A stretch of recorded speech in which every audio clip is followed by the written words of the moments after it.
মাতৃভাষা দিবস উপলক্ষে অনুষ্ঠানের আয়োজন করল শিলিগুড়ি মহকুমা তথ্য ও সংস্কৃতি দপ্তর। আজ আন্তর্জাতিক মাতৃভাষা দিবস। একাধিক কার্যক্রমের মধ্য দিয়ে সারাটা দিন পালন করা হচ্ছে।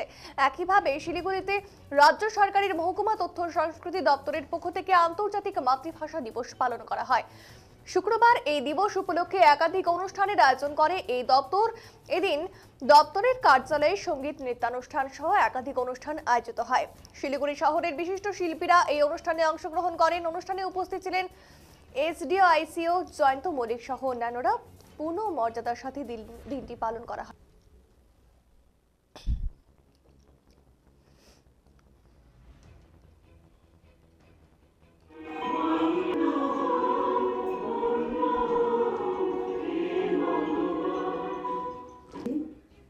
আমি প্রথমেই কিছু সু উচ্চারণের জন্য শূন্য নিঃসীম মানে বর্ণ একটা শব্দের শেষে একটা সুন্দর তো বাংলা ভাষার চর্চা আমাদের কিন্তু প্রথমে শুরু করতে হবে আমাদের পরিবারকে।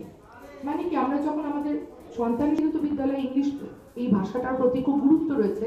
আমরা আজকে আন্তর্জাতিক মাতৃভাষা দিবস পশ্চিমবঙ্গ সরকারের তথ্য ও সংস্কৃতি বিভাগের উদ্যোগে গোটা রাজ্য জুড়েই যথোচিত মর্যাদায় এই দিনটি পালন করা হয়ে থাকে।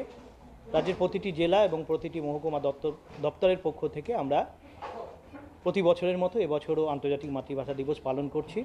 আমাদের অনুষ্ঠানে আমাদের সঙ্গে সহযোগিতায় রয়েছেন উবাচো সাংস্কৃতিক সংগঠন শিলিগুড়ি।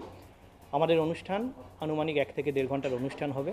সেখানে থাকবে আন্তর্জাতিক মাতৃভাষা দিবস সম্পর্কে আলোচনা, কবিতা, গান, নাচ, সব রকম অনুষ্ঠানের মধ্যে দিয়ে আমরা যথাযথ মর্যাদায় আজকের দিনটি পালন করছি। আজ